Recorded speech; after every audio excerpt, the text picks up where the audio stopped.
The Racing Pod on Off the Ball with William Hill. Best odds guaranteed on all Irish and UK racing. 18 plus. See gamblingcare.ie. Welcome to episode 30 of the Racing Pod on Off the Ball. John Duggan and Johnny Ward. Remember, we're here every week with analysis, race previews, tips, stories, interviews, and the crack. The first half of the pod each week is free to air. The second part is exclusively for members. So be sure to sign up by going to offtheball.com/join. This week for members, we will focus on Saturday's action at Royal Ascot. So subscribe now. Johnny Ward, how are you? I'm good, JD. How was the week for you? Yeah, not bad, not bad. You've had a good week? Had a good week, yeah. Back to Auguste Rodan and had a child as well. So not in that order. Congratulations. But, yeah, it was funny. Like I was when I was in France a few months ago. I'd had a few glasses of wine and I had texted Aiden O'Brien about a horse that was running called Agenda, and he actually ended up running very well in the Derby trial since. But he's paid for a few of the items of clothing that the boy has bought, and his name is Coon as well. So he's possibly named after King Coon, the Paddy Toomey horse. But yeah, he's doing well. Coon Ward. Coon Ward, yeah. So congratulations. Thanks, JD. And lots of fun ahead and lots of magic ahead. So Royal Ascot looked good on TV. Weather was great. And can we say something different about Aiden O'Brien? Because over 400 Grade 1 and Group 1 winners now. And the Flash, it's difficult to say the same thing every week and how great it is, but I wonder if there's anything different that we could say. Yeah, like he's had a sparkling year as well, because in the last sort of few weeks we've had, the Derby, which for me was one of the highlights of the flat in many, many years, the performance of City of Troy. But, City of Troy and Auguste Rodan and Kyprios, they've all had kind of stop-start careers in some respects, JD, and he's gotten them back. He's gotten them back to where they could be, and I did back Auguste Rodan on the basis that I thought if White Birch were in the race, he might have struggled to beat him going on the Curragh. But other than that, I thought he was the best horse. And you kind of referenced it there. The weather's been good. The ground, I think he's a top of the ground horse, and he was seen to best effect. But his performance in showing the toughness that he needed to, considering the fact that he's a bit of an all or nothing character, was very encouraging.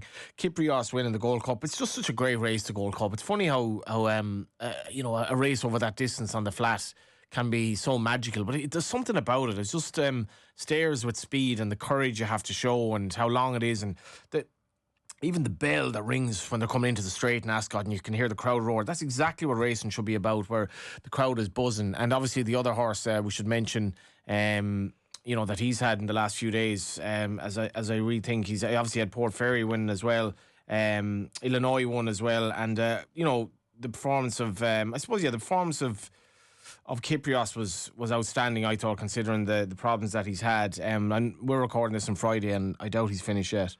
So the Gold Cup, Kyprios won 6 times in 2022, back from injury, won twice this year going into this. And a race, I think one could predict, though, I kind of felt Ryan Moore was very good to be handy with the horse, and the horse just always does enough. Trawlerman never felt he was going to get to Kyprios, and Vauban just kind of flattened out. Yeah, like Vauban, I'm not sure. In fairness to Vauban, I'm not sure if 2.5 miles is really his trip, and he kind of raced a bit like that. I still wouldn't mind having Vauban in mind for these good flat races, but Trawlerman was really, really game. Like he if it had been a kind of a weak horse he was taking on, Trawlerman would have made it a real battle. Kyprios won by length. As you say, it's kind of hard to know how much he has in the locker. He's a brilliant stayer. It's interesting to know what sort of plan they have afterwards, because I wouldn't mind seeing him rock up in the Arc or something like that, Kyprios. I'm not sure if what the plan is going forward, but he's not that slow either, and I do feel he's exceptionally talented and tough.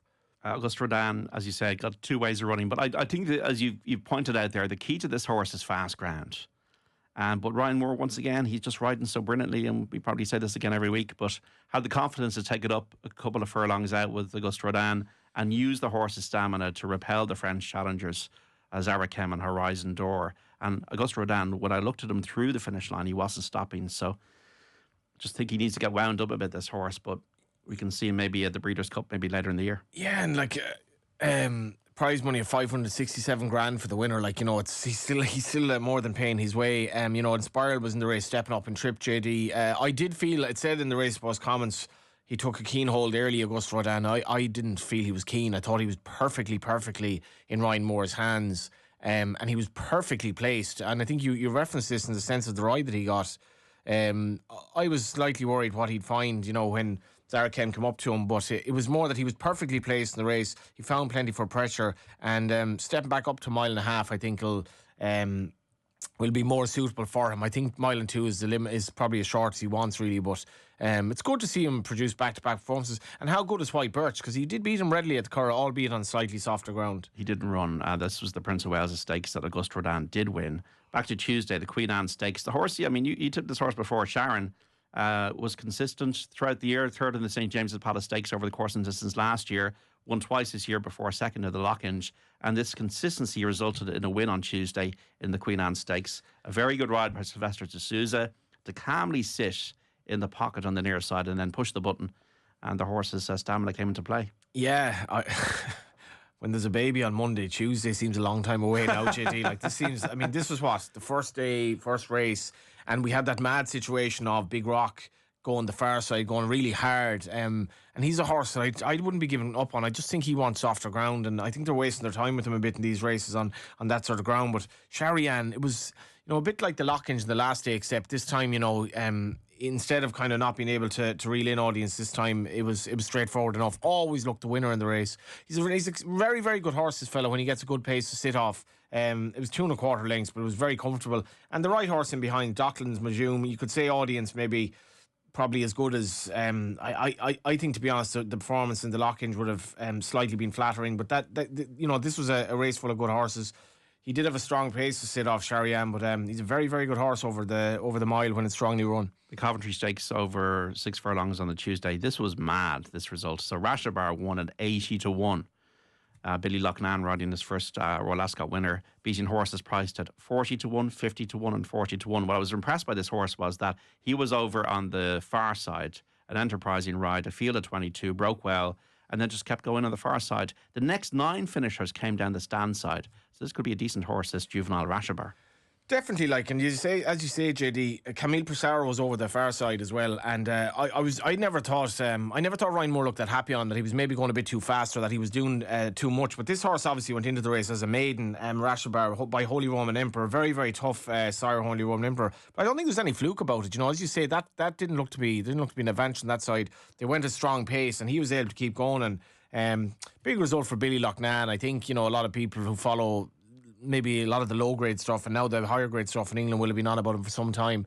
Daniel Mark, his trainer, would have been based in Ireland, moved over to England, and he's a special kid. Lovely emotional interview with the parents afterwards. The King Charles Stakes was a 5 furlong race won by Asphora, who won a Group 2 in Australia. Ground conditions suited better than Haydock, where he was a runner the last time. And given a fine spin by Oisin Murphy. Like, Oisin's had his ups and downs in the game, but I think he's getting back to his best. A very talented rider, Oisin Murphy. Yeah, on either side of him, Big Evs and Regional, and he was produced under Oisin with very, very good time. And I suppose there's a notion that the Aussie sprinters, and he wouldn't be the best sprinter that they have, that are a little bit better. But I thought he won with a little bit in hand. Like, he won by a length, kind of in control at the line. I thought Regional really battled on well for pressure, and the right horses again were involved in this. It was a very good renewal of the race, or good renewal of the race anyway, in terms of an open renewal, and it was a nice performance from him. And yeah, as you mentioned with Oisin, I still think maybe Ryan Moore is the best, but Oisin Murphy's well up there with the best riders going. It's just a question of him. It's a tough life as well, and a lot of the jockeys have their frailties like us all, and sometimes things go wrong. But he's top of his game at the moment. We have the St. James's Palace Stakes on Tuesday over a mile. I was disappointed by an audible speech. He just faded quite tamely. And Rosalian, following up his Irish Guineas win with another victory once again. Sean Levy, good here, patient, and trusted his horse to get up and do Henry Longfellow on the line. I felt this was just a phenomenal race to watch, because it was sort of the highlight of day one. Everyone was buzzing for Royal Ascot. But can you put your mind to be Sean Levy, where the passage that he negotiated from the top of the straight was just, it was so much of a prisoner to fortune and other horses kind of not getting in his way. Now, you have to have the horse. And Rosalian, some people might say he actually got him out of a bit at the Curragh. I would feel at the Curragh that he felt, he always kind of felt confident that he was going to get there. But this was completely different. The Curragh is a really straightforward track to ride, where basically it was a question of whether he'd left him with too much ground to make up. Whereas this, it was, there were 8 runners in the race, but it was a very, very complex route he had to go from where he went. You could see others coming in, Notable Speech come up the outside. He was disappointing, JD. I do wonder if he was quite at his best on the day. It's possible he was flattered a bit by the Guineas as well, because he didn't pick up here, and it was quite stark. If Rosalian were taking on Notable Speech tomorrow, you'd be fancying him all day long. He's improving. He's a hell of a turn of foot. Like, he's by Blue Point, which is a speed influence in him, but he showed a lot of guts as well to beat Henry Longfellow. And I think, given the lack of milers in Ireland at the moment, I think Aidan O'Brien would be delighted with Henry Longfellow. He showed that his French Guineas run was a little bit false. Very well bred horse, and he's interesting as well going forward. Rosalian, for me, I'd nearly be tempted to drop him back in trip. I just think he's so much speed, but he's the best miler. I think he's overtaken Notable Speech in terms of the best miler of the 3-year-old generation this year. Some question marks regarding Notable Speech in this run. Okay, so Wednesday we have the Duke of Cambridge Stakes, as well as Auguste Rodan's victory later in the day. We had Running Line winning this one over a mile. Seen as an Oaks type last year, this filly, but might be your optimum now, back to a mile, dictating on fast ground. Once again, Oisin Murphy in the van, and she was comfortable. Yeah, comfortable actually, and I think again it was a good ride from Oisin Murphy. This is my other bet in the week. I backed Rogue Millennium, who was beaten 2 short heads for third, but I sort of felt had every chance. You know, she was an expensive purchase. She might just want slightly softer ground, but again, Laurel second place it's rock solid form, Running Line, and I thought she was quite good here. To be fair, I didn't think there were many excuses in behind, and Running Line again. She's a horse that'll be quite interesting. Regarding trip, because she's been very versatile. She's actually won 5 races now, but going back up to mile and 2 will not be a problem to her, and she was happy to dictate dropping back to the mile here. On Thursday, the Norfolk Stakes was won by Shareholder Value for the win over 5 furlongs despite drifting left in the final furlong. I was checking out the connections. Wassland Racing, I believe the Emir of Qatar is the ultimate owner of horses in these colours. This horse cost 460 grand. So the Emir of Qatar getting involved in the game. Yeah, and like the Qatari influence in racing has been interesting. We have kind of Qatar racing and all of that, and it's funny. Like, racing doesn't ask too many questions of where the money comes from, but like there's so much money in the Middle East that a lot of it filters over here, and this has gone on for years and years and years in Ireland, where I think we've been very happy of the patronage of obviously the Aga Khan, but Hamdan Al Maktoum, Sheikh Mohammed. I feel at times racing doesn't ask enough questions about where the money comes from and what sort of, anyway, it's by the by. But we have a Qatari influence here, and it is part of the Middle Eastern heritage. Like, it is, for absolutely. a couple of hundred years. And you're talking about the Arab sort of thoroughbreds and all of that. Yeah. But this operation is getting, it's getting more into it. And to be fair, like we need the money coming from the Middle East, because our prize money over in these parts isn't really good enough. And again, it was good to see kind of James Doyle with the winner. I think he's a very good rider. We're obviously very, very short on good sprinters in this country at the moment, but Arizona Blaze did run very, very well, you'd have to say. And Adrian Murray, I actually met Adrian Murray recently at Kilbeggan. He's local to Kilbeggan. I think he's kind of Westmeath direction, and it was around about the time that Amo Racing and Keogh Jorbachain were in the news over the split with Roger Varian, but he said he's a gentleman, very easy to train for, and there's certainly two sides to every story when it comes to what that split. I've heard why it happened. It's hearsay, but maybe it'll come out in the future. Okay, the Ribblesdale Stakes, Port Ferry, was a 12-1 winner for Aidan O'Brien and Ryan Moore. They put a visor on her. She ran well at Chester. She was given a break. She was rested, and she once again was galvanised to beat Lava Stream. How can Ryan Moore and Aidan O'Brien turn up with a 12-1 winner at Royal Ascot? Please, I know. Can you tell me? And Ruby's a Red was shorter on the market. Like, and I backed Ruby's a Red at Epsom. What's going on? I couldn't give her a chance here. Like, and I couldn't see why she was like she just found nothing at Epsom. I thought she was just not good enough. And but the winner, how can the winner be 12-1? This is it. And I'm not sure if Ryan had a tough choice here or what the story was. But the other horses probably just fancied in the race. There was one in the Oshie Murphy Road. There was another one that ran well, I think, in the Dante or something. It was a big win for Australia, the Sire, but I don't know if it's the strongest renewal of the race. Calpana was well backed, probably no real excuses. Port Ferry is very tough, and lovely interview afterwards on ITV with the girl who was looking after her as well, and how much it meant to her. Not the strongest renewal of the Ribblesdale, though, by any stretch. Anything else you've seen then on the TV coverage, or anything quirky or unusual? See, Matt Chapman was definitely having fun, I think. Yeah, what I saw on the TV. Yeah, it's interesting. I suppose Matt Chapman now is kind of I think the role that Matt Chapman plays needs to be appreciated as well, because like a lot of journalists, and I'm at the races, JD, when it's on in Ireland, and you can become a bit wary of interviewing people, particularly in a doorstep and interview where basically it's live and the person has no time to say no, and some people just don't want to do interviews.